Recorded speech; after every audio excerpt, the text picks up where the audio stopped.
ఛానల్ని లైక్ చేసి సబ్స్క్రైబ్ చేసుకోండి. అలాగే మీ విలువైన అభిప్రాయాన్ని కామెంట్ ద్వారా తెలపండి. Please subscribe and support my channel. Hi అండి, వెల్కమ్ టు అవర్ ఛానల్. నేను ఇప్పుడు చదివి వినిపించబోయే కథ యండమూరి వీరేంద్రనాథ్ గారి ధ్యేయం పార్ట్ 4. పార్ట్ 3లో ప్రీతం సునీత ఇల్లు తెలుసుకుని చీకటి పడటంతో వాళ్ళ ఇంటికి వెళ్ళి కాలింగ్ బెల్ కొడదామని చూసి ముందు వైపుకి రాబోతూ ఆగుతాడు. బయట కారేదో చప్పుడయింది. ఎవరో తెలియలేదు. పట్టుబడతానన్న ఆనాటి భయం వదలకపోవడంతో చీకట్లో నక్కి కూర్చుంటాడు. గేట్లోంచి ఎవరో లోపలికి వచ్చారు. తలుపు తీస్తున్న చప్పుడు. సునీత అంటే ఇప్పుడే వస్తుంది అనుకుంటూ ప్రీతం మెల్లిగా లేచి పక్క కిటికీలోంచి హాల్లోకి చూస్తాడు. తర్వాయి భాగంలోనికి వెళ్దాం. సునీత బెడ్రూమ్లోంచి బయటకు వచ్చింది. నైటీ వేసుకుని ఉంది. ఆ గుడ్డి వెలుతురులోనూ ఆమె వంటి సొంపులు స్పష్టంగా కనిపిస్తున్నాయి. బయట నుంచి వచ్చిన వ్యక్తి తలుపులు వేసి గొల్లం పెట్టాడు. ఆమె అప్పటికే అతడి దగ్గరగా వెళ్ళింది. క్షణంలో ఇద్దరూ ఒక్కటయ్యారు. అతడు సునీతని గాఢంగా కౌగిలించుకుని ముద్దు పెట్టుకున్నాడు. అబ్బా, మీ ఆయన ఈసారి 4 రోజుల పాటు క్యాంప్కి వెళ్లకుండా నన్ను బాగా ఏడిపించేశాడు. ఎంత బాధగా అనిపించేదో తెలుసా అన్నాడు. ప్రీతం ఆ స్వరం విని ఉలిక్కి పడ్డాడు. ఆ గుడ్డి వెలుతురికి అలవాటు పడ్డ కళ్ళు ఆ వ్యక్తిని గుర్తుపట్టాయి. అది అతడి తండ్రి. సెకండ్ షో చూసి వచ్చిన స్నేహితుడు కంగారు పడ్డాడు. ప్రీతం మొహం 1000 లంకనాలు చేసిన వాడిలా ఉంది. ఏం జరిగింది? వాళ్ళ ఆయన ఉన్నాడా? నిన్ను చూశాడా? అడిగాడు గాబరాగా. లేదు, ఇంకెవరో ఉన్నారు. బయట నుంచి వచ్చేసాను. ముందు ఏదైనా బార్కి పోదాం పదా, నాకు ఫుల్గా తాగాలని ఉంది అన్నాడు ప్రీతం. అదొద్దులే, నీకు మంచి మందిస్తాను పదా. దగ్గరలో ఉన్న కిళ్ళీ కొట్టుకి తీసుకెళ్లాడు. 11 దాటుతున్నా కిళ్ళీ కొట్టు ఒక రకంగా చెప్పాలంటే తెరిచే ఉంది. అంటే ముందు తలుపులు వేసి ఉన్నాయి, వెనక చిన్న ఖాళీ ఉంది. మస్తాన్, స్పెషల్ సిగరెట్లు 2 ఇవ్వు అన్నాడు స్నేహితుడు. కిళ్ళీ కొట్టు అతను చిన్నగా నవ్వి సిగరెట్ పెట్టి అందించాడు. ఇంటికి వెళ్ళి ఇవి కాల్చి పడుకో, మంచి నిద్ర పడుతుంది అన్నాడు స్నేహితుడు. ప్రీతంకి ఏమీ అర్థం కాలేదు. అయినా అతడు ప్రశ్నించే మూడ్లో లేడు. ఇంటికొచ్చి తలుపులు వేసుకుని రహస్యంగా సిగరెట్ అంటించాడు. 2 దమ్ములు లాగే వరకు ఏమీ తెలియలేదు.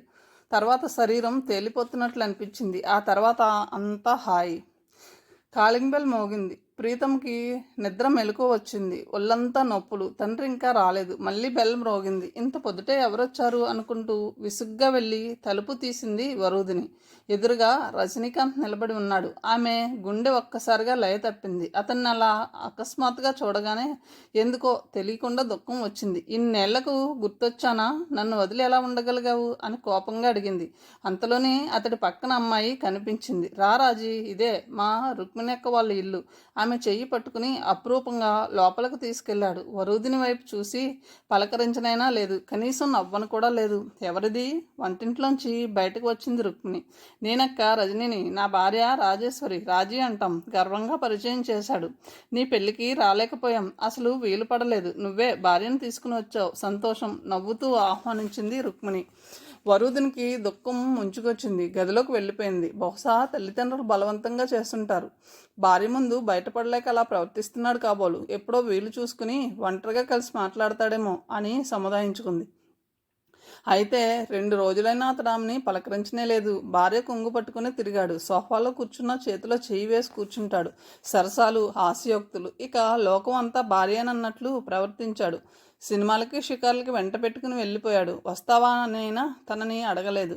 వరూధిని ఒళ్ళు మండిపోతుంది. అతడి కోసం ఎన్నో ఏళ్ళుగా పిచ్చిదానిలో ఎదురు చూస్తుంటే అతడు ఇంతగా మారిపోయి వస్తాడా? ఇతడికి బాగా బుద్ధి చెప్పాలి.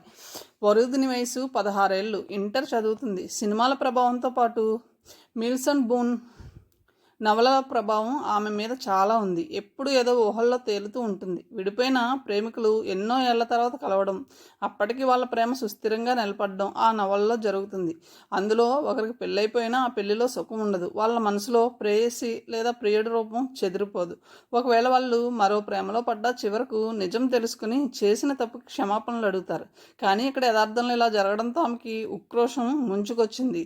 ఎవరి మీదో తెలియని ఉక్రోషం, ఇలా చూపెట్టాలో తెలియని ఉక్రోషం, అనాలోచిత చర్య తాలూకు పరిణామం తెలియనివ్వని ఉక్రోషం.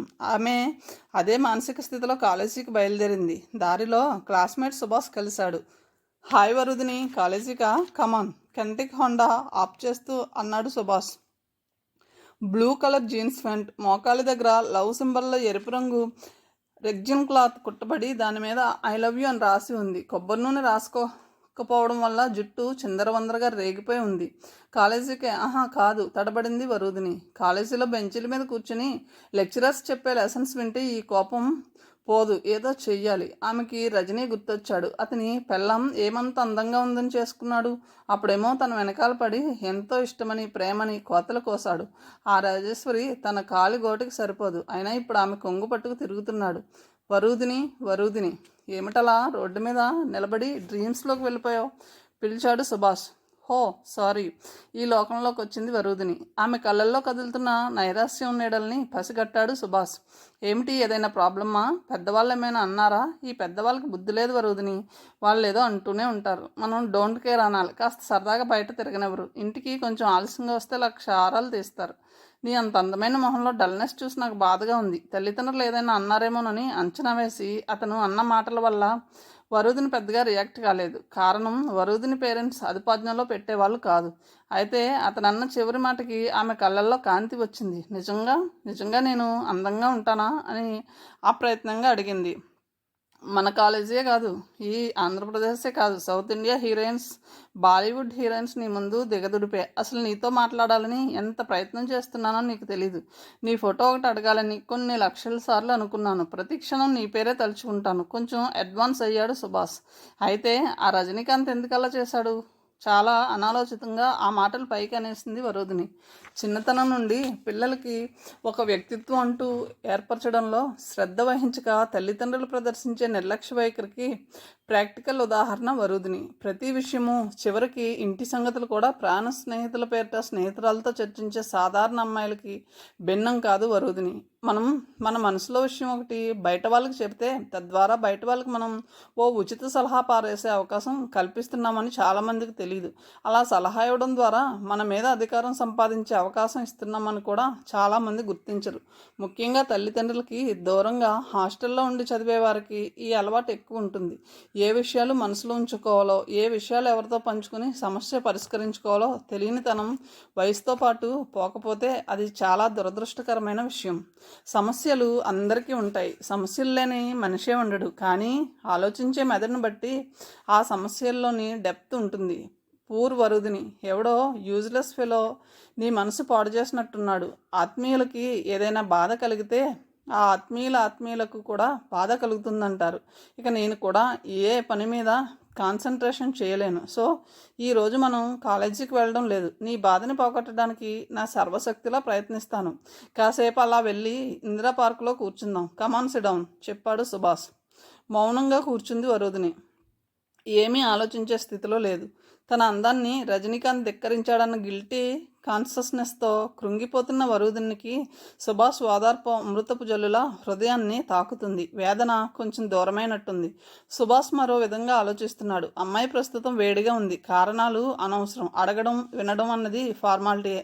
కాసేపు పార్కులో కూర్చోబెట్టి కబుర్లు చెప్పాలి. అప్పుడు పూర్తిగా లైన్లోకి వచ్చేస్తుంది. తర్వాత ఏ హోటల్లోనో భోజనం చేసిన తర్వాత పరిస్థితిని బట్టి మిగతా కార్యక్రమం ఆలోచించాలి. కనీసం నామమాత్రంగానైనా పార్కుకి వెళ్ళడం గురించి మొదట్లో అభ్యంతరం పెడుతుందనుకున్నాడు సుభాష్. కానీ ఏ విధమైన వ్యతిరేకత వరూధినిలో కనపడలేదు.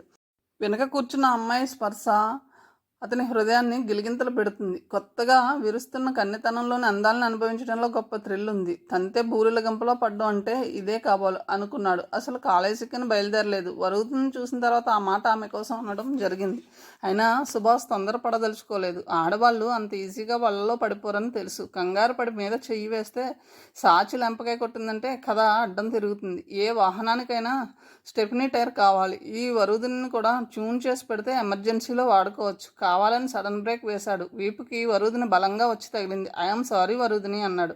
ఆమె సర్దుకుని కూర్చుంది. కొంచెం ఆగి, నాకు ఏదైనా ఫ్రాంక్గా మాట్లాడడం అలవాటు. If you don't mind.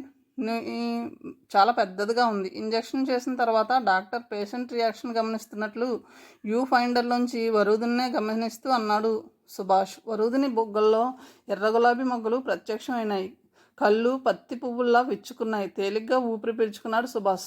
ఇంత సులభంగా వ్యవహారం పూర్తవుతుందనుకోలేదు. అమ్మాయిలందరూ ఇలాగే ఉంటే మాలాంటి కుర్రాళ్ళకి ఒక్కరోజు కూడా తీరుకుండదు అనుకున్నాడు. కానీ ప్రతి అమ్మాయి తల్లిదండ్రులు వరూధిని తల్లిదండ్రుల్లా ఉండరని సుభాష్కి తెలియదు. ఇందిరా పార్క్ వచ్చింది. గేట్కి 10 గజాల దూరంలో ఉన్న రేకుల షెడ్లో స్కూటర్ పార్క్ చేసి టోకెన్ తీసుకుని రూపాయి ఇచ్చాడు.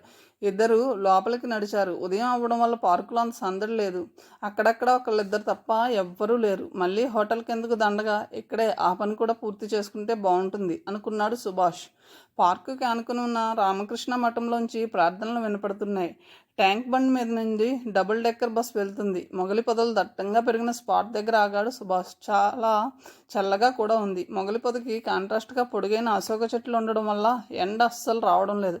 ఇక్కడ కూర్చుందామా అడిగాడు. కొంచెం దూరం ఆలోచించి ఆ ప్లేస్ సెలెక్ట్ చేశాడు సుభాష్.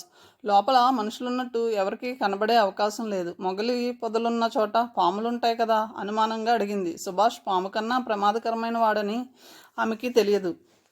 డోంట్ వర్రీ, నీ ప్రాణానికి నా ప్రాణం అడ్డు నవ్వుతూ కూర్చున్నాడు. వరుదిని 2 అడుగుల దూరంలో ఉంది. So now tell your story, చేతులు వెనక్కి చాపుతూ అడిగాడు. ఒక్క క్షణం ఆలోచించింది వరుదిని. మనసు ఊగిసలాడుతుంది. తన అందాన్ని మెచ్చుకున్న సుభాష్కి రజనీకాంత్ తనని చిన్నచూపు చూశాడని చెప్పాలా వద్దా అన్న సందిగ్ధావస్థ. తన మొదటి లవ్ అఫైర్ గురించి చెప్తే సుభాష్ ముందు తన వాల్యూ డౌన్ అయిపోతుందేమోనన్న అనుమానం వస్తుంది. సీక్రెట్ అయితే చెప్పొద్దులే అంటే నువ్వు నన్ను ఆత్మీయుడిగా గుర్తించడం లేదన్నమాట మొహంలో విచారం కనపరుస్తూ అన్నాడు. ఆమె కరిగిపోయింది. మీ మామయ్య ఒక ఫూల్, అలాంటి వాడి కోసమా నువ్వు బాధపడుతున్నావు? But that fellow done a great favour for me. నేను ప్రేమించిన అమ్మాయిని నాకే వదిలిపెట్టి చాలా మంచి పని చేశాడు. దూరాన్ని 1 అడుగుకి తగ్గించాడు. ఇప్పుడు చేయికి అందేంత దూరంలో ఉంది. ఆ ఫూల్ని పొగడకు, తలుచుకుంటేనే ఒళ్ళు మండుతుంది అంది. అంత కోప్పడుకు డియర్, నువ్వెంత అందంగా ఉంటావో నాకు తెలుసు. మీ మామయ్య కళ్ళ మీద నాకు అనుమానంగా ఉంది. మంచి కంటి డాక్టర్కి చూపించుకోమని సలహా ఇవ్వు. అడుగు దూరాన్ని 0 చేశాడు సుభాష్, ఆమె చేతి మీద చేయి వేస్తూ. ఆ ఓదార్పుకి అతని ఒళ్ళో వాలిపోయింది వరుదిని. చెట్టు మీద నుండి వస్తున్న గాలి చల్లదనం, గుండెకి తగులుతున్న వెచ్చదనం. ఉక్కిరి బిక్కిరి అయ్యాడు సుభాష్. ఉచ్ఛ్వాస నిశ్వాసాలు త్రాచుపాం బుసల్లా మారాయి. ఆమె మొహాన్ని దగ్గరగా తీసుకుని ఐ లవ్ యూ అంటూ బలంగా పెదవుల్ని ముద్దు పెట్టుకున్నాడు. వరుదిని ఒళ్ళంతా తేలిపోతుంది. ఈ అనుభవం బాధని తగ్గించే మత్తు పానీయంలా అనిపిస్తుంది. తీగలా సుభాష్ని అల్లుకుపోయింది. పరిసరాల సంగతి ఇద్దరికీ గుర్తులేదు. ఆ ఇద్దరు ధరణినే పాన్పుగా పచ్చగడ్డినే దుప్పటిగా చేసి ఏకమయ్యే క్షణంలో ఎవరో కాలర్ పట్టుకుని వెనక్కి లాగడంతో ఉలిక్కిపడి చూశాడు సుభాష్. ఒక సబ్ ఇన్స్పెక్టర్, ఇంకా 2 కానిస్టేబుల్స్ నిలబడి ఉన్నారు. పోలీసులను చూడడంతో ఇద్దరి గుండెలు బేజారైపోయాయి. క్షణంలో ఒళ్ళంతా చెమటతో తడిసిపోయింది. ఏరా, పట్టపగలే నడిపిస్తున్న వ్యవహారం? ఏ ఊరు మనది అడిగాడు ఇన్స్పెక్టర్. ఈ ఊరే, భయంగా సమాధానం చెప్పాడు సుభాష్. నీ పేరేమిటి అడిగాడు వరుదిని కేసు చూస్తూ. వరుదిని సమాధానం చెప్పలేదు. భయంతో వణికిపోతుంది. ఇన్స్పెక్టర్ రెట్టించాడు. వరుదిని ఏడుస్తూ చెప్పింది, నా కూతురి వయసులో ఉన్నావు. మగాడు, వాడికి సిగ్గు లేకపోవచ్చు. ఆడపిల్లగా నీకు సిగ్గు లజ్జ లేవా అని పోలీసుల వైపు తిరిగి ఇద్దరిని స్టేషన్కి తీసుకురండి అని చెప్పి ముందుకు నడిచాడు. విహారం కోసం వచ్చి వెళ్ళిపోవలసిన ఇందిరా పార్క్ ఇలాంటి వ్యవహారాలకు నిలయంగా మారిందన్న గొడవ కొద్ది సంవత్సరాల క్రితం వచ్చింది. అప్పటి నుంచి పోలీస్ పెట్రోలింగ్ జరుగుతుంది. ఆ విషయం సుభాష్కి తెలియదు. గబగబా ముందుకు నడిచి ఇన్స్పెక్టర్ని చేరుకుని, ఇది తీసుకోండి సార్ అంటూ పర్సులో నుంచి 100 రూపాయల నోటు అందించబోయాడు. చాచి లెంపకాయ కొట్టాడు ఇన్స్పెక్టర్. పిచ్చి పిచ్చి వేషాలైకు, మీ ఇద్దరు మీ అడ్రస్లు ఇవ్వండి. సారీ సార్, చాలా తప్పు అయిపోయింది, మమ్మల్ని క్షమించి వదిలేయండి చెప్పింది వరుదిని. కంగారులో మెదడు పనిచేయడం లేదు. ఇప్పుడు వదిలేస్తే ఆ తప్పు మీరు మళ్ళీ చేస్తారు. పోలీస్ స్టేషన్ లాకప్లో 1 రోజు పడేసి కేసు బుక్ చేస్తే జీవితంలో మళ్ళీ ఆ పని చేయరు అంటూ గేట్ బయట ఆగి ఉన్న జీప్ వైపు నడిచాడు ఇన్స్పెక్టర్. వెనకే ఆ ఇద్దరు అదురుతున్న గుండెలతో అనుసరించారు. కానిస్టేబుల్ వీళ్ళని చూస్తూ ఎక్కండి అన్నాడు జీప్ దగ్గరికి చేరుకున్నాక. కంపించే కాళ్ళతో ఇద్దరు ఎక్కారు. జీప్ స్టేషన్ ముందు ఆగగానే కానిస్టేబుల్ వీళ్ళని బయట నించోబెట్టి లోపలికి వెళ్ళారు. వరుదిని అదే మొదటిసారి పోలీస్ స్టేషన్ ఆవర్లో అడుగు పెట్టడం. భయంగా చూస్తుంది ఆ పరిసరాలని. సుభాష్లోనూ భయం ఉంది. కాకపోతే ఆడపిల్ల ముందు బయటపడలేక, భయాన్ని అదుపులో పెట్టుకోలేక పైకి మేకపోతు గాంభీర్యాన్ని ప్రదర్శిస్తున్నాడు. కొద్దిసేపటికి లోపల నుండి ఇద్దరిని రమ్మని పిలుపొచ్చింది. భయంగానే లోపలికి అడుగు పెట్టారు. ఇన్స్పెక్టర్ ముందుకు వెళ్ళి నుంచున్నారు. ఆయన తన టోపీ తీసి టేబుల్ మీద పెడుతూ, చెప్పరా, ఎక్కడి నుండి కొట్టుకొచ్చావు ఈ అమ్మాయిని అని అడిగాడు. సుభాష్ సమాధానం చెప్పకుండా తల దించుకున్నాడు. ఇన్స్పెక్టర్ లాఠీని అతని గడ్డం కింద ఆంచి ముఖాన్ని లేవనెత్తి, సరే అయితే ఇద్దరిని ప్రాస్టిట్యూషన్ కింద బుక్ చేయమంటావా అన్నాడు. వరుదిని అరచేతుల్లో చెమట పట్టసాగింది. కదిలిస్తే ఏడ్చేట్టు ఉందామె. స్పృహ తప్పేలా ఉంది. ఈ విషయం తండ్రికి తెలిస్తే ఆ పైన మరి ఊహించుకోలేకపోతుంది. అతను తలెత్తి, సారీ సార్, ఇవి ఒక్కసారికి వదిలేయండి అన్నాడు. నోనో, మీలాంటి వాళ్ళని వదిలేస్తే మిమ్మల్ని చూసి మరికొంతమంది తయారవుతారు అన్నాడు ఇన్స్పెక్టర్. మరోసారి మేము అసలు కలుసుకోం సార్, ఈ ఒక్కసారికి వదిలేయండి ప్లీజ్. సుభాష్ ప్రాధేయపడ్డాడు. ఇన్స్పెక్టర్ వినలేదు. మా నాన్నగారు మున్సిపల్ కౌన్సిలర్ అన్నాడు చివరి అస్త్రంగా. ఆ మాటలకి ఇన్స్పెక్టర్ మొహంలో మార్పు వచ్చింది. కొంచెం ఆగి ఆలోచనగా, నిన్ను వదిలేయాలంటే ఒకే ఒక్క అవకాశం ఉంది, అది ఈ అమ్మాయి వేశ్య అయిన పక్షంలో అని మళ్ళీ ఆగి, అన్నట్టు ఈ అమ్మాయి నీ గర్ల్ ఫ్రెండా లేక నిన్ను చూసి సైగ చేసి రమ్మందా అని అడిగాడు. సుభాష్ ఏదో చెప్పబోయి మౌనంగా ఊరుకున్నాడు. ఆమె ఆ ఇద్దరినే మార్చి మార్చి చూస్తుంది. ఇన్స్పెక్టర్ మాటలు ఆమెకు పూర్తిగా అర్థం కాలేదు. నిజం చెప్పు, లేకపోతే మైనర్ బాలికను తీసుకొచ్చి రేప్ చేయబోయావని ఒక్కలు తోయిస్తా అన్నట్టు. అమ్మాయి, నీ వయసు ఎంత? వరుదిని వైపు తిరిగి అన్నాడు. 17 కళ్ళ నీళ్లతో సమాధానం ఇచ్చింది వరుదిని. అంటే మైనర్ అన్నమాట. 12 ఏళ్ళకి తగ్గదు శిక్ష అన్నట్టు. ఈ అమ్మాయిని ఎత్తుకొచ్చావా లేక ఈ అమ్మాయి నిన్ను చూసి చేయి ఊపిందా? నిజం చెప్పు. మొదటిది నిజమైతే నీకు శిక్ష పడుతుంది, లేక ఈ అమ్మాయి నిన్ను చేయి ఊపి రమ్మంటే మాత్రం నిన్ను వదిలిపెట్టేస్తాను. ఇన్స్పెక్టర్ మాటల్లో హింటే దొరికిందో లేక త్వరగా బయటపడాలన్న ఆతృతతో మొత్తానికి అబద్ధం ఆడాడు. నిజంగా నాకేం తెలియదు సార్, నేను రోడ్డు వెంట వెళ్తుంటే ఈ అమ్మాయి చేయి ఊపి పిలిచింది సార్ అన్నాడు. నెత్తి మీద పిడుగుపట్టినట్టు అనిపించింది వరుదినికి. భూమి నిలువున చీలిపోయినట్టు కంపించింది. ఒక్కసారిగా బిగ్గరగా అరిచింది. నో, ఇతను అబద్ధం ఆడుతున్నాడు. నేను అలాంటి దాన్ని కాదు, నన్ను నమ్మండి. ఇన్స్పెక్టర్ ఆమెని ఆగమన్నట్టు చేత్తో సైగ చేసి, అంటే ఈ అమ్మాయి వేశ్య అంటావు అంతేగా? ఎస్ సార్, ఖచ్చితంగా చెప్పాడు సుభాష్. వరుదినికి ఒక్కసారిగా అతని మీద పడి గొంతు పిసికేయాలన్నంత ఆవేశం వచ్చింది. యూ బాస్టర్డ్ అంటూ పరిసరాలను కూడా గమనించకుండా అతని మీదకు ఉరకబోయింది. ఇన్స్పెక్టర్ ఆమెను చూసి స్టాప్ దేర్ అన్నాడు. ఆమె చప్పున స్పృహలోకి వచ్చినట్టు అలాగే ఆగిపోయింది. ఆయన సుభాష్ వైపు తిరిగి నౌ యూ కెన్ గో అన్నాడు. సుభాష్ సంతోషంగా థ్యాంక్స్ చెప్పి కనీసం ఆమె వైపు కూడా చూడకుండా వెళ్ళిపోయాడు బయటికి. ఆమె అతను వెళ్ళిన వైపు నిస్సహాయంగా చూస్తూ, అతను అబద్ధం చెప్పాడు సార్, మాయమాటలు చెప్తూ నన్ను అక్కడికి అతనే తీసుకువెళ్ళాడు సార్. సార్ ప్లీజ్, నాకేం తెలియదు, నేను అలాంటి దాన్ని కాదు, నన్ను వదిలేయండి అంది. ఇన్స్పెక్టర్ 2 క్షణాలు ఏడుస్తున్న ఆమెనే పరిశీలనగా చూశాడు. మొహంలో ఇంకా పసితనం పోలేదు. అప్పుడే బాయ్ ఫ్రెండ్స్ కావాల్సి వచ్చారు. ఇలాంటి అమాయకురాళ్ళు ఉన్నంతకాలం అలాంటి కుర్రాళ్ళు చెలరేగిపోతూనే ఉంటారు అనుకున్నాడు ఆవేదనగా. కూర్చో అన్నాడు. ఆమె తల దించుకుని కూర్చుంది. కొద్దిగా ఆశ్చర్యం వేసింది. లాకప్లో పెడతాడేమోనని భయపడ్డ ఆమెకి ఇన్స్పెక్టర్ కూర్చోమని చెప్పడంతో అది ఆశ్చర్యంగా మారింది. ఇప్పుడు చెప్పు, అతనెవరు? అతనికి నీకు ఏమిటి సంబంధం అని మర్యాదగా అడిగాడు ఆయన. ఆ కంఠంలో లాలన్కి కరిగిపోయింది. మొత్తం జరిగింది చెప్పింది. అంతా విని కొద్ది క్షణాలు మౌనంగా ఉండిపోయాడు ఇన్స్పెక్టర్. అతన్ని నమ్మి నువ్వు బయటికి వస్తే ఏం జరిగిందో చూసావుగా అన్నాడు. ఆమె మౌనంగా తల దించుకుని కూర్చుంది. చూడమ్మా, ఆ అబ్బాయి మున్సిపల్ కౌన్సిలర్ కొడుకు. ఎలాగో ఇన్ఫ్లుయెన్స్ మీద 5 నిమిషాల్లో బయటికి వెళ్ళిపోతాడు. ఆ విషయం నాకు ముందే తెలుసు. కానీ అతని నిజస్వరూపం ఏంటో నీకు తెలియాలని ఇదంతా చేశాను. బాయ్ ఫ్రెండ్స్ ఉండకూడదని నేను అనడం లేదు, కానీ అది కేవలం ఫ్రెండ్షిప్ వరకే పరిమితం కాదు. ఆపోజిట్ సెక్స్తో ఫ్రెండ్షిప్ చేయాలనిపించిందంటే అది ఖచ్చితంగా ఆకర్షణే. ఆ ఆకర్షణలో, ఆరాధనలో కొట్టుకుపోతూ మిమ్మల్ని మీరు సమర్పించుకుంటారు. చివరికి అంతా అయ్యాక ఇదిగో వీడిలా తప్పు అవతల వారి మీదకి తోసి జారుకుంటారు. ఆమెకు జ్ఞాన చక్షువులు తెరుచుకుంటున్నట్టుగా అనిపించసాగింది. భయం స్థానే గౌరవం చోటు చేసుకోసాగింది. ఆయన చెప్పుకుపోతూనే ఉన్నాడు. ఇందులో నీ తప్పు ఎంతవరకు ఉందో అతని తప్పు అంతే ఉంది. కానీ చివరికి వచ్చేసరికి ప్రేమిస్తున్నానని చెప్పిన నిన్నే ఒక వేశ్యగా ముద్ర వేయడానికి కూడా వెనకాడలేదు. సో ఎప్పటికైనా కళ్ళు తెరుచుకుని బుద్ధిగా చదువు మీద మైండ్ కాన్సన్ట్రేట్ చేయి, వెళ్ళు అన్నాడు. ఒక్క క్షణం ఆమె ఏం విన్నదో అర్థం కాలేదు. అర్థం కాగానే ఆనందంతో లేచి నిలబడి అంది, చాలా థ్యాంక్స్ సార్, నా కళ్ళు తెరిపించారు. మరోసారి ఇలాంటి స్నేహాల జోలికి పోనని ప్రామిస్ చేస్తున్నాను. గుడ్, ఇక నువ్వు వెళ్ళవచ్చు అన్నాడు ఇన్స్పెక్టర్. ఆమె కృతజ్ఞతతో చేతులు జోడించి వెనుతిరిగింది. మనుష్యులు చిన్న సంఘటనలతో మారిపోరు, అది కథల్లోనే సాధ్యం. ఈ సంఘటన ఆమె జీవితానికి గుణపాఠంగా మార్చుకుంటుందో తేలిగ్గా తీసుకుంటుందో కాలమే నిర్ణయించాలి. ఈ ప్రపంచం అంతా ఒక పెద్ద స్టేజి. మానవులంతా తమ తమ పాత్రలు పోషించి వెళ్ళే నటీనటులు అన్నాడు ఒక మహాకవి. ఈ విశాల ప్రపంచంలో చిన్న అణువులాంటి కాలనీ అది. 50 ఏళ్లతో కూడిన ఆ కాలనీ ఏర్పడి 20 ఏళ్ళు అవుతుంది. విశ్లేషించి చూస్తే ఆ కాలనీలోనే ఒక ప్రపంచం కనపడుతుంది. ఆస్తులు అంటే వేరే ఏమీ లేకపోయినా కనీసం సొంత ఇల్లైనా ఉండాలన్న సెంటిమెంట్తో కాస్త ఖరీదు ఎక్కువైనా సిటీ మధ్యలో ఉంటామన్న ఆశతో అప్పో సప్పో చేసి ఇల్లు కట్టుకున్న మధ్యతరగతి కుటుంబీకులే అక్కడ చాలామంది. చేసిన అప్పులు తీర్చడానికి కొందరు అద్దెలకు ఇచ్చేస్తే సొంత ఇల్లంటూ ఉండి కూడా అద్దె కొంపల్లో నివాసం ఎందుకని ఇతర ఖర్చులను అదుపు చేసుకుని అక్కడే ఉండిపోయిన వాళ్ళు మరికొందరు.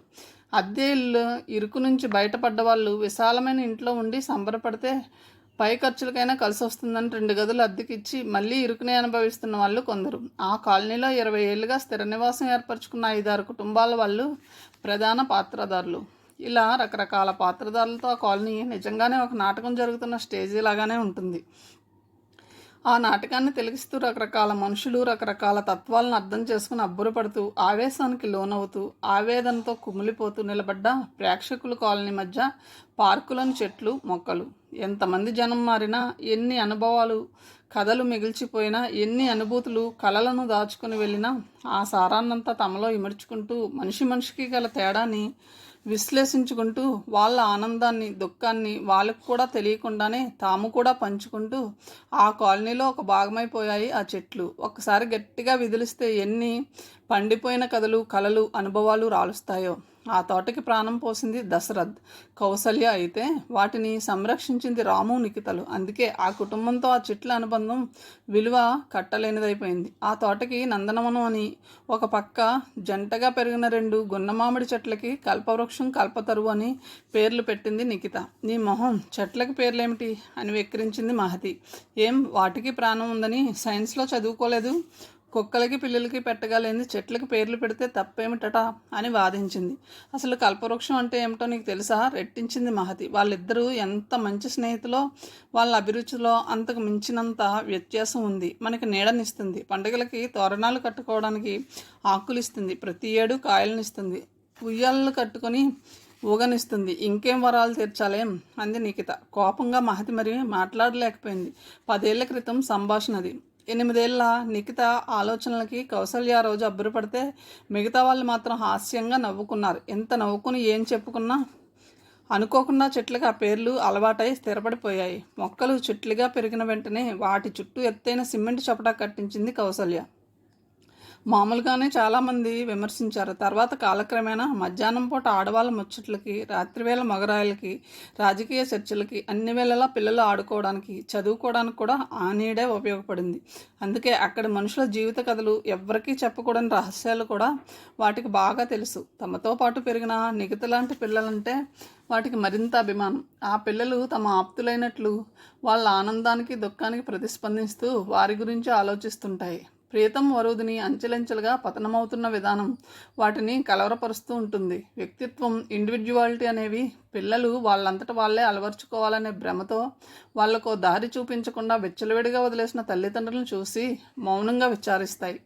సునీత భర్త ఆ చెట్టు కిందే. కృష్ణమూర్తికి అతని కొడుకు ప్రీతం 16 ఏళ్ల వయసులోనే సెక్స్ పట్ల ఆకర్షితుడై తన ఇంట్లో చొరపడడం గురించి అన్యాపదేశంగా హెచ్చరించాడు. అతడు చెప్పింది కృష్ణమూర్తికి అర్థమైంది, కానీ అర్థం కానట్లు నటించాడు. ఇంటికి వచ్చి ఆ విషయం భార్యకు చెప్పాడు.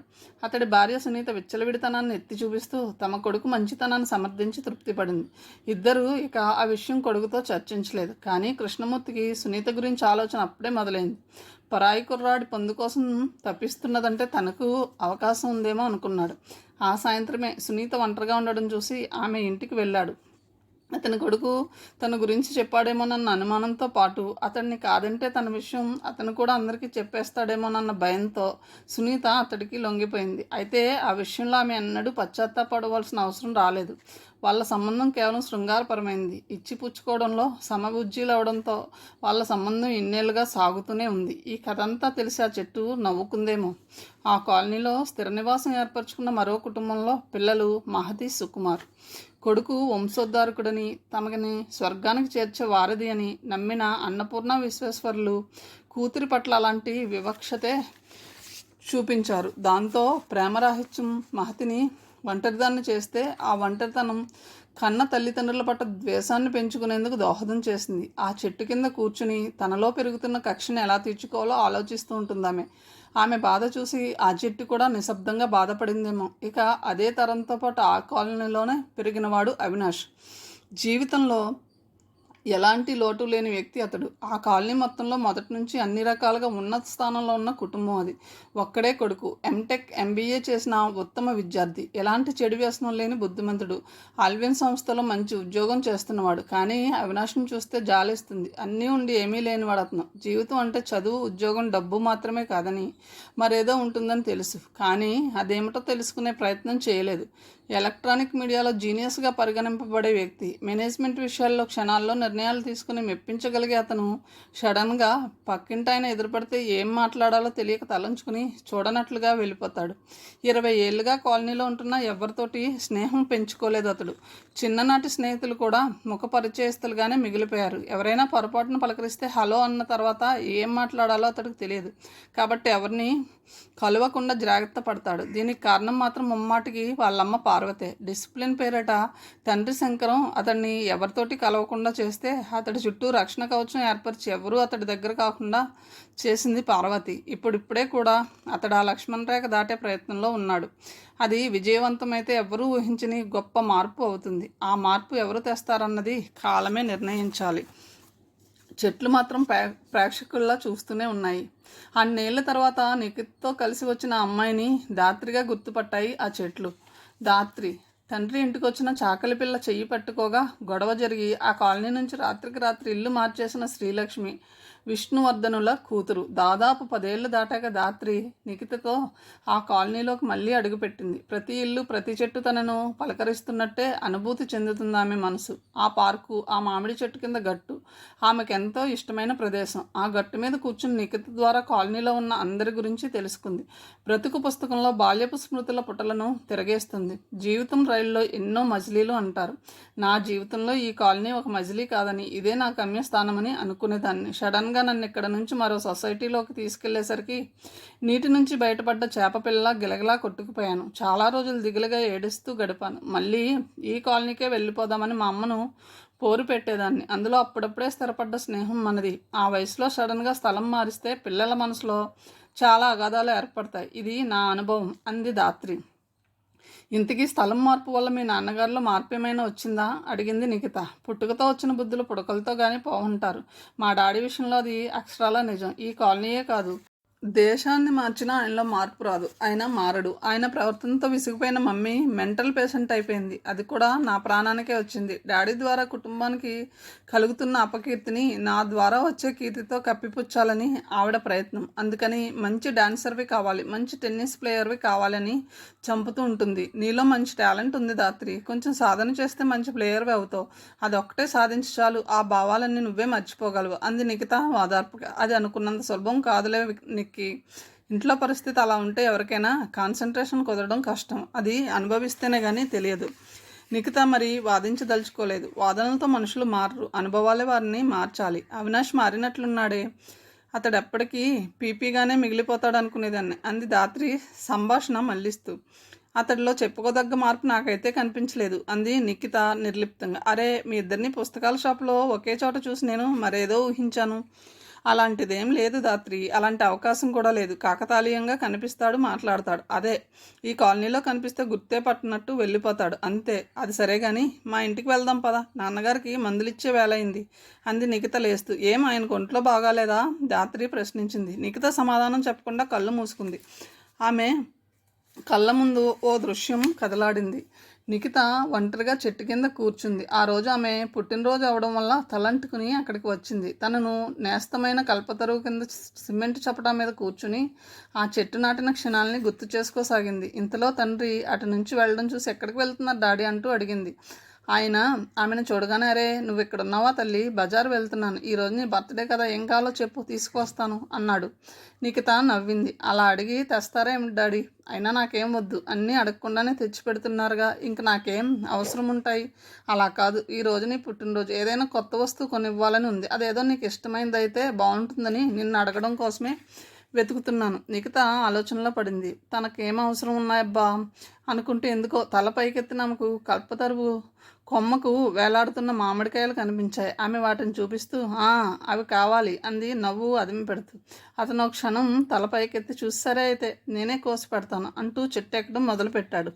ఆమె తండ్రిని ఆశ్చర్యంగా చూసింది. ఆ వయసులో ఆయన చెట్టు ఎక్కుతుంటే చూడడం ఆమెకు భలే ముచ్చటేసింది. అయినా ఎవరైనా చూస్తే ఏమైనా అనుకుంటారేమోనని, మీరేమిటి చెట్టు ఎక్కడమేమిటి డాడీ అని అడిగింది. ఏమ్మా, కూతురు చిన్న కోరిక తీర్చడం కోసం కాస్త వయసుని తగ్గించుకోవడంలో తప్పేముంది అంటూ మరి కాస్త పైకి వెళ్ళాడు. కాయలు కాస్త చివరి కొమ్మను వ్రాలాడుతూ ఉన్నాయి. అవి అందుకోవడం కోసం ఆ కొమ్మకి కాస్త క్రిందిగా ఉన్న మరో కొమ్మ మీద కాలు పెట్టాడు. అవి అందలేదు. క్రింద నుంచి నిఖిత ఊపిరి బిగబెట్టి చూస్తుంది. ఆమెకి ఎందుకో తండ్రిని దిగిపోమ్మని అడగాలనిపించింది. ఆయన ఇంకాస్త ముందుకు జరిగాడు. లావాటి కొమ్మ కాస్త ముందుకు వెళ్లే కొద్దీ సన్నగా ఉంది. అది అతను చూసుకోకుండా ఒక్కసారిగా కొమ్మ చివర పెద్ద అంగ వేశాడు. ఆ బరువుకి ఆ కొమ్మ పూర్తిగా వంగిపోయింది. అతను పైకి చూస్తూ అడుగు వేయడం వల్ల కింద సపోర్ట్ ఒక్కసారిగా జారిపోయి అప్రయత్నంగా పట్టు సడలింది. అంత ఎత్తు నుంచి క్రింద పడ్డాడు. వెన్నెముక విరిగిపోయింది. క్రింద నుంచి చూస్తున్న నిఖిత కేక గొంతులోనే ఆగిపోయింది. స్పృహ తప్పి పడి ఉన్న ఆ తండ్రిని, శిలాప్రతిమలా నోరు తెరుచుకుని చూస్తున్న ఆ కూతుర్ని కల్పతరువు జాలిగా చూస్తూ నిట్టూర్పు విడిచింది. ఎన్నో కథల్ని వెదల్ని తనలోనే దాచుకుని నిబ్బరంగా ఉన్న ఆ చెట్టు తనకు ప్రాణం ఇచ్చి నీళ్లు పోసిన ఆ చిన్నారి నిఖిత భవిష్యత్తుని తలుచుకుని సన్నగా వణికింది. మనిషి కన్నా చెట్లే కొన్ని విషయాల్లో వ్యక్తిత్వము ధైర్యము ఉన్న జీవాల్లా ప్రవర్తిస్తాయి. అడ్డంగా కాండాన్ని నరికేసిన మరో పక్క నుంచి చిగురు వేసి బ్రతుకు నందనవందనం చేసుకోవాలని ప్రయత్నిస్తాయి. చాలామంది వ్యక్తులు అలా కాదు. జీవితంలో చిన్న ఎదురుదెబ్బ తగిలితే అక్కడితో బ్రతికే అంతమైందని అనుకుంటారు. కొంతమంది మాత్రమే ఎన్నో ఋతువులను చూసి జీవిత సారాన్ని జీర్ణించుకున్న వృక్షాల్లా ఆటుపోట్లకి నిలబడగలుగుతారు. నిఖిత తల్లిదండ్రులు అటువంటి ఆటుపోట్లకి తట్టుకోగలిగారు. చెట్టు మీద నుంచి పడడం వల్ల దశరథ్ వెన్నెముక విరిగింది. ఇక జీవితాంతం పక్క మీద ఉండాలని డాక్టర్లు చెప్పారు. ఒక మధ్యతరగతి కుటుంబానికి అంతకన్నా పెద్ద షాక్ ఏముంటుంది? ఆ వార్త తెలియగానే ఆ కుటుంబం మీద విషాదం నీలి నీడలా వ్యాపించింది. రాము, నిఖితలు ఇంకా చదువు మధ్యలోనే ఉన్నారు. వీటన్నిటికన్నా ముఖ్య విషయం మరొకటి ఉంది. దశరథ్ని ఆ షాక్ నుంచి బయటకు తీసుకురావడం. తనక జీవితంలో లేచి నడవలేడన్న చేదు నిజం కన్నా పెద్ద ఘాతం మనిషికి మరొకటి ఉండదు. కానీ దానికన్నా తన కుటుంబం ఏమైపోతుందన్న వ్యధే అతడికి ఎక్కువైంది. సంపాదించి నిల్వ చేసిన కొద్ది డబ్బు హాస్పిటల్ ఖర్చులకు సరిపోయింది. చేతిలో చిల్లి గవ్వలేదు. ఆ సమయంలో అతని కుటుంబం ఆదుకుంది. ఆదుకోవడం అంటే ఆర్థికంగా కాదు, మొదట మానసికంగా. మనకేమీ కాదు, మనందరం సమిష్టిగా పనిచేస్తాం, నీ వెనుక మేమందరం ఉన్నాం అన్న ధైర్యం కన్నా మనిషికి కష్టకాలంలో కావాల్సింది మరేమీ లేదు. మిగతా పార్ట్ టైమర్గా ఒక టైప్ ఇన్స్టిట్యూట్లో చేరింది. రాము ట్యూషన్లు చెప్పడం ప్రారంభించాడు. కౌసల్యకి దశరథ్ ఆఫీసులోనే చిన్న ఉద్యోగం ఇచ్చారు. సైనికాధికారి గాయంతో కూలిపోగానే సుచికిత్సులైన సైనికులు చెల్లా చెదరైపోకుండా తమ తమ స్థానాల్లో చేరి దుర్గాన్ని కాపాడుకున్నట్లు ఆ కుటుంబ సభ్యులు తమ ఇల్లు విచ్ఛిన్నం అయిపోకుండా కాపాడుకున్నారు. నిఖితకి టైప్ ఇన్స్టిట్యూట్లో పనిచేస్తే చాలా తక్కువ ఇచ్చేవారు. అయితేనే అక్కడ డబ్బు కన్నా ఫీలింగ్ ముఖ్యం. ఆ ఫీలింగే దశరథ్కి ధైర్యాన్ని ఇచ్చింది. కాస్త నిలదొక్కున్నాక రాముని ట్యూషన్స్ చెప్పడం మానేయమని అన్నారు.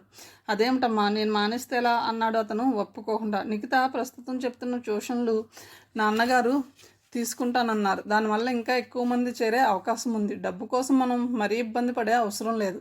రాము ఆశ్చర్యంగా ఆ స్థితిలో నాన్నగారిని అన్నాడు. ఆయన స్థితికి ఏమీ కాలేదు రాము. మనమందరం ఆయన పట్ల సానుభూతి చూపిస్తే ఆయనకి అదే బాగోదు. పైగా మీరిద్దరూ చదువుకుంటున్నారు. నీవైతే ముఖ్యంగా చదువు మీద చాలా ఏకాగ్రత నిలపాలి. ఇంకెంత ఒక 4 సంవత్సరాలు కళ్ళు మూసుకుంటే నీ చదువు పూర్తవుతుంది. నువ్వు బాగా చదవాలంటే ఇటువంటి బాధ్యతలు ఉండకూడదు. అయినా ఇదంతా ముఖ్యం కాదు. అసలు విషయం మరొకటి ఉంది. ముందే చెప్పానుగా, వెన్నెముక విరగడం వలన జీవితం అయిపోయిందన్న నిరాశ నాన్నగారికి కలగనివ్వకూడదు. ఆ బాధ్యత కూడా మన మీద ఉంది. రాము ఆశ్చర్యంగా తల్లి వైపు చూశాడు. ఎవరికైనా ఇదంతా చెప్తే ఎంత కమర్షియల్గా ఆలోచిస్తుంది అని ముక్కున వేలేసుకుంటారు, చెవులు కొరుక్కుంటారు. అంతేకాని ఎంత ప్రాక్టికల్గా ఆలోచిస్తుంది అనుకోరు. ఆ క్షణం నుంచి అతడికి తల్లిదండ్రుల మీద గౌరవం రెట్టింపైంది. మరింత ఏకాగ్రతతో చదవసాగాడు. నిఖిత మాత్రం ఉద్యోగం మానలేదు. తల్లి కూతురు ఉద్యోగాలు చేస్తుంటే కొడుకు చదువుకోవడం అన్నది మామూలు పరిస్థితుల్లో అయితే చాలా చిత్రంగా కనపడుతుంది. కానీ మానసిక సంబంధాలు బాగా పటిష్టంగా ఉన్న ఆ సంసారంలో వారికి అది ఏమీ వింతగా తోచలేదు. బయట వాళ్ళకి వింతగా తోచినా అది వారికి సంబంధించిన విషయం కాదు. ధాత్రి నిఖిత వైపు సంభ్రమంగా చూసింది. తనతో కలిసి అష్టాచమ్మా ఆడిన అమ్మాయి ఇంత వ్యక్తిత్వాన్ని సంతరించుకోవడం ధాత్రికి అద్భుతంగా అనిపించింది. ఇన్ని సంవత్సరాల తర్వాత కలిసిన నిఖిత ఇంత ఎదిగిపోయిందని ఎవ్వరూ అనుకోరు. ఇదే సంఘటన తమ కుటుంబంలో జరిగితే ఎలా ఉంటుందని ఊహించింది ధాత్రి. అసలు ఆ ఊహకి కంపించిపోయింది. ఏడవడం తప్ప మరి ఇంకేమీ చేసేది కాదు తన తల్లి. తను కూడా అంతే. తండ్రికి ఎలా అవ్వగానే ఇక అది తమ బతుక్కి ఆఖరిని అందరూ అనుకుని ఏ దగ్గర బంధువుల సాయం కోసమో యాచిస్తూ తిరగడం ప్రారంభించేవారు. తన డ్యాన్స్ ప్రోగ్రాంలు, తన గేమ్స్ అన్నీ అర్ధాంతరంగానే వదిలేసేది. ఏమిటి ఆలోచిస్తున్నావు ధాత్రి? ఇంతటి విషాదాన్ని ఇంత సింపుల్గా ఎలా చెప్పగలుగుతున్నావా అని. ఏమిటో ఈ జీవితాలు, ఎప్పుడు ఎవరికి ఎలాంటి పరిస్థితి వస్తుందో తెలియదు కదా అంది ధాత్రి దిగులుగా. జీవితం అంటేనే ఒక మిస్టరీ ధాత్రి. అయితే అందులో పెద్ద సస్పెన్స్కి ప్రతిక్షణం మనం ప్రిపేర్ అయి ఉంటే ఇక ఏ విషాదము మనల్ని ఏమీ చేయలేదు. ఆమెలో ఉన్నది తనలో లేనిది ఏమిటో ధాత్రికి అర్థమైంది. 16 ఏళ్ల వయసులో సినిమా స్టార్ అవ్వాలనుకునే వాళ్ళు ఏమాత్రం కష్టపడకుండా 25 ఏళ్ళకే లక్షలు సంపాదించాలనుకునే వాళ్ళు ఆ కేటగిరీలోకి వస్తుంది తను. తన గమ్యాలు గొప్పవి. నేను అది చేయగలను అని నిరంతరం అనుకుంటూనే కాలం గడిపేస్తూ ఉంటుంది. కాలంతో పాటు గమ్యము ముందుకు నడుస్తుందే తప్ప తను మాత్రం దాన్ని చేరుకోలేదు. నిఖిత అలా కాదు. విధి ఏ గమ్యాన్ని నిర్దేశించినా దాన్ని ఒక ఛాలెంజ్ లాగా తీసుకుని తన పని నిర్వర్తిస్తుంది. గమ్యం అనగానే ఆమెకు అవినాష్ గుర్తొచ్చాడు. ఆ విషయమే నిఖితని అడిగింది. నిఖిత నవ్వి అటువంటిదేమీ లేదులే అంది. మీ ఇద్దరిని పుస్తకాల షాప్లో చూసి నేను ఏదో అనుకున్నానే. ఒకే కాలనీలో ఉంటున్నామన్న మాటే కానీ మేము చాలా కాలం వరకు ఒకరినొకరు చూసుకోనే లేదు. అవినాష్ సంగతి తెలుసుగా. నువ్వు వెళ్ళిపోయిన ఇన్ని సంవత్సరాల్లోనూ కూడా అతడు ఏమీ మారలేదు. ఇద్దరం కలిసి ఒకే కంపార్ట్మెంట్లో ప్రయాణం చేసినా నన్ను గుర్తుపట్టలేకపోయాడు. ట్రైన్లో నేనే పలకరించవలసి వచ్చింది. ఒకే కాలనీలో పుట్టి పెరిగిన అమ్మాయిని కూడా గుర్తుపట్టలేదంటే చిత్రంగా ఉందే. ఈ కాలంలో అలాంటి అబ్బాయిలు అరుదు. నిఖిత మాట్లాడలేదు. అవినాష్ లాంటి అబ్బాయిలు అరుదన్న మాట నిజమే, కానీ అది అదృష్టకరమైన అరుదో దురదృష్టకరమైన అరుదో ఆమెకు తెలియలేదు. ధాత్రి ఆమెతో మరికొంచెం సేపు మాట్లాడి అక్కడి నుంచి బయలుదేరింది. లూనా మీద వెళ్తుంటే ఆమెలో ఎన్నో గత స్మృతులు కదలాడసాగాయి. తాము నాటిన మామిడి చెట్లు, పార్కులు, తాము ఆడుకున్న ఆట స్థలం వరుసగా అన్నిటినీ చూసుకుంటూ వెళ్ళసాగింది. 5-6 సంవత్సరాల క్రితపు జ్ఞాపకాలతో ఆమె వాహనం నడుపుతూ వీధి మలుపు తిరుగుతుండగా ఎదురు నుంచి మోటార్ సైకిల్ వచ్చి ఆమెని ఢీకొంది. అదృష్టవశాత్తు పక్కన గడ్డి ఉండడంతో ఆమెకి దెబ్బలు తగలలేదు. ఈలోపు మోటార్ సైకిల్ నడుపుతున్న యువకుడు బండి ఆపి స్టాండ్ వేసి దగ్గరికి వచ్చాడు. దెబ్బ తగిలిందా అని ఆమెని నిశితంగా చూస్తూ. ధాత్రి కోపంగా, అంత స్పీడ్ ఏమిటి మిస్టర్? ఇంకా నయం, ఏ ఎముకో విరగలేదు, అదృష్టం అని కాళ్ళు చేతులు దులుపుకుంటూ లేచి నిలబడింది. టర్నింగ్లో హారన్ కొట్టాలని తెలియని నీకు లైసెన్స్ ఎవరిచ్చారు ధాత్రి అని అడిగాడు అతను చిరునవ్వుతో. ధాత్రి ఉలిక్కిపడింది. అతన్ని పరీక్షగా చూసి, అరే ప్రియతం నువ్వా అంది ఆశ్చర్యం, సంతోషం మిళితమైన స్వరంతో. నేనే. బాగా పొడుగయ్యావు సుమా, చూడగానే గుర్తుపట్టలేకపోయాను. చాలా రోజుల తర్వాత కలిసాం కదూ, బహుశా 5-6 సంవత్సరాలే ఉంటుంది అన్నాడు.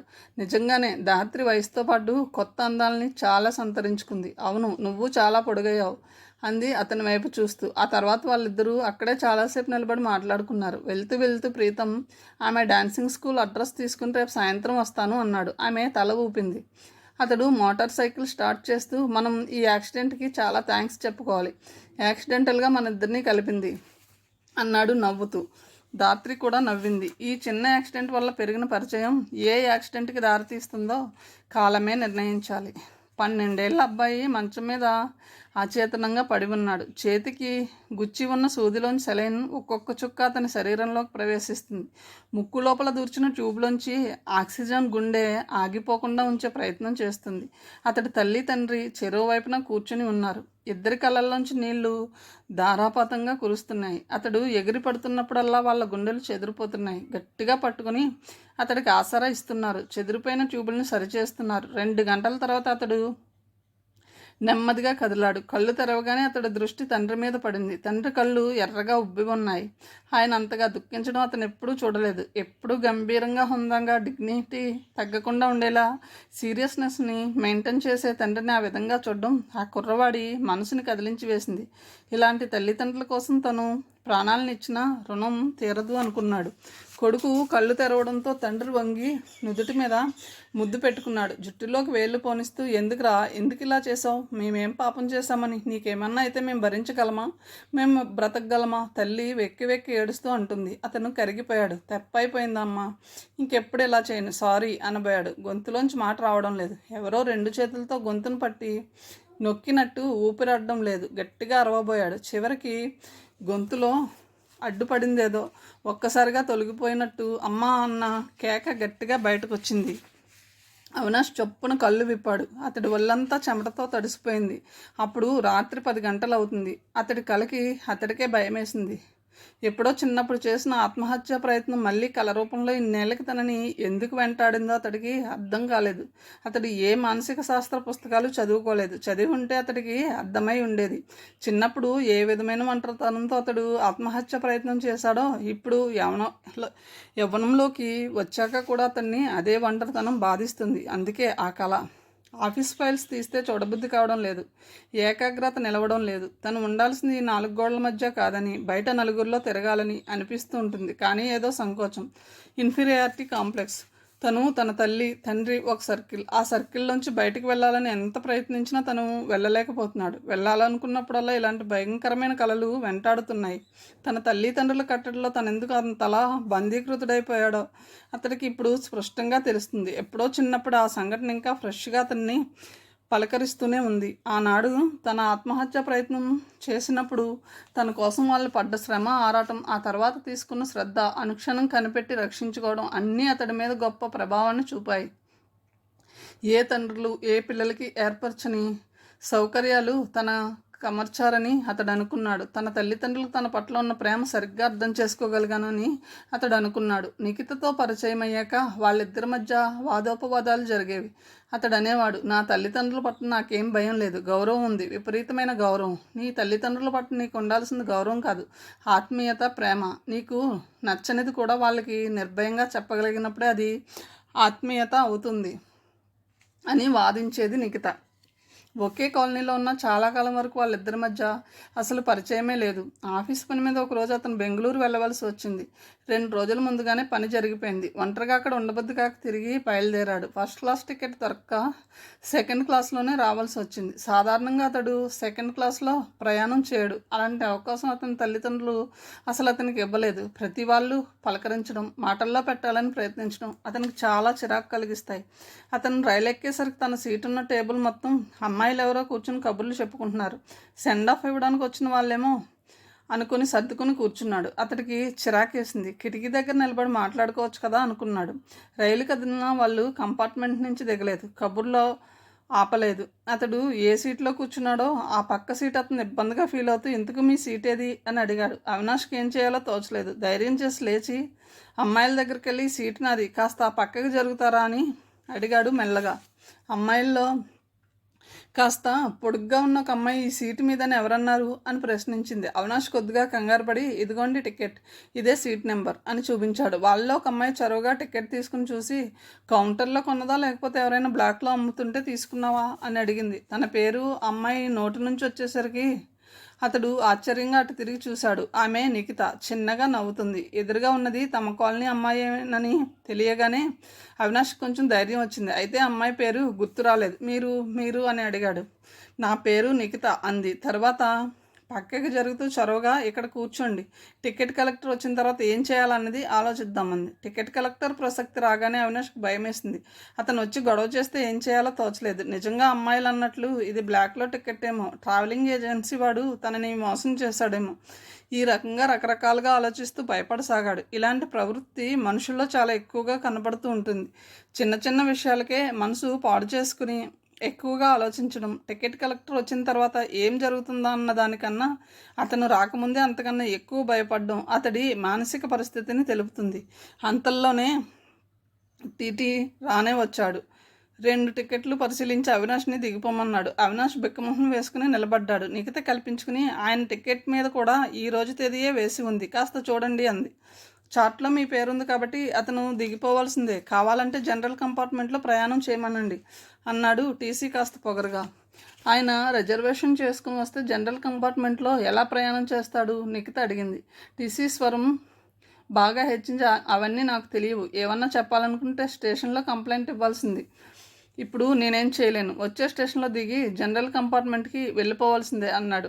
నిఖిత కూడా స్వరం హెచ్చించి, అంటే మీ ఉద్దేశం రైలు కదులుతుంటే స్టేషన్ మాస్టర్ని వెతికి పట్టుకుని ఫిర్యాదు చేస్తూ కూర్చోవాలా అని అడిగింది.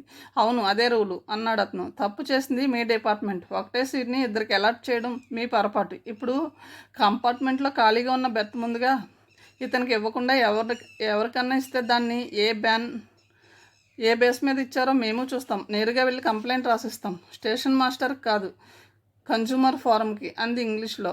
ఆమె ధోరణి చూస్తే రైల్వే బోర్డు చైర్మన్ కూడా ఈ కేసులో ఇరికించేటట్లు కనపడింది. టీసీ ఆమె అథారిటీకి భయపడినట్లున్నాడు. పక్క సీటు బెర్త్ కూడా అలాట్ చేసి వెళ్ళిపోయాడు. అప్పటి వరకు నిగతనే చూస్తున్న అవినాష్ మనసులో అదోలాంటి సంచలనం ప్రారంభమైంది. స్త్రీలలో అంతటి చొరవ, పరిశీలన శక్తి, తెలివితేటలు ఉంటాయని అతడికి మొట్టమొదటిసారి తెలిసింది. అతడికి అంతకు ముందు తెలిసిన ఒకే ఒక స్త్రీ అతడి తల్లి మాత్రమే. తర్వాత రైల్లో ఇద్దరు చాలాసేపు కబుర్లు చెప్పుకున్నారు. ఆమె ఇంటర్ వరకు మాత్రమే చదివిందని, ప్రైవేట్గా ఇంటి దగ్గర డిగ్రీ పూర్తి చేసిందని తెలిసి ఆశ్చర్యపోయాడు. ఆ తర్వాత ఇద్దరు స్టేషన్లో దిగి ఒకే ఆటోలో కాలనీకి వచ్చారు. అలా రావడానికి అవినాష్ భయపడ్డాడేమో కానీ నిఖిత చాలా మామూలుగా తీసుకుంది. ఫ్రస్ట్రేషన్, అసంతృప్తి అనేది మనిషికి రెండు రకాలుగా మారుతుంది. జీవితంలో ఏదన్నా సాధించాలనే అసంతృప్తి తపనగా మారి ఒక మనిషిని గొప్పవాణ్ణి చేయొచ్చు. లేదా అసంతృప్తితో జీవితంలో ఏదైనా సాధించాలని కసి, ఏమీ చేయలేని నిస్సహాయత వల్ల అనాలోచితమైన చర్యకి దారి తీయొచ్చు. ప్రస్తుతం వరుదిని అసంతృప్తితో ఉంది. మున్సిపల్ కౌన్సిలర్ కొడుకు సుభాష్తో కలిసి పార్కులో రెడ్ హ్యాండెడ్గా పట్టుబడి అతనితో వేశ్య అని ముద్ర వేయబడిన తర్వాత వరుదిని ఆవేశంతో కంపించిపోయింది. ఇన్స్పెక్టర్ మగవాళ్ళు ఎలా ఉంటారనేది సోదాహరణంగా నిరూపించాడు. అయితే ఇన్స్పెక్టర్ అనుకున్నట్లు అమ్మాయిక ఆ వ్యవహారాలన్నీ కట్టిపెట్టి చదువు మీద ఏకాగ్రతని నిలపాలి అని అనుకోలేదు. ఆమెలో కసి మరింత ఎక్కువైంది. ఈ కసి మగవాళ్ళ మీద. కథను ఇంతటితో ముగిస్తున్నాను. తిరిగి తర్వాయి భాగంతో కలుద్దాం. Thank you.